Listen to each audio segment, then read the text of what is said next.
ফেসবুকের বন্ধুরা আপনারা জানেন কিছুদিন আগে আমি ওসমান গনিকে নিয়ে একটা ভিডিও করছিলাম।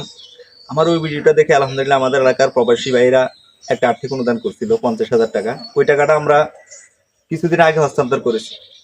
মাশাল্লাহ, আবারও আমাদের এলাকার মাহমুদ হোসেন মিজি বাড়ির মুর রহমান আনোয়ার সৌদি প্রবাসী আবারও কিছু টাকা পাঠিয়েছেন। পাশাপাশি আমাদের এলাকার আমার ভাই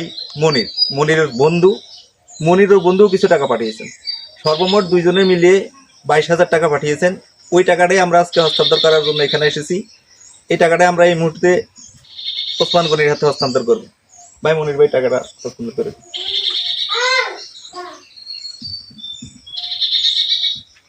ওসমান ভাই, আমাদের এলাকার প্রবাসীরা একবার 50,000 টাকা আপনার চিকিৎসার জন্য সহায়তা পাঠাইছে। এখন আবারও মাহমুদ হোসেন মিজিবাড়ির মাহবুব রহমান আনোয়ার পাশাপাশি মনির আরেক বন্ধু দুইজন মিলে আবার 22,000 টাকা পাঠাইছে। এদের ব্যাপারে যদি আপনি কিছু বলতেন। আল্লাহ ওনাদেরকে সুস্থ রাখুক, নেক হায়াত দান করুক, এভাবে মানবিক কাজে সহযোগিতা করে আরো উদ্বুদ্ধ করুক। ওদের দানগুলাকে আল্লাহ কবুল করুক, দানের উসুলে আল্লাহ আমাকে সুস্থতা দান করুক, এই দোয়া করি।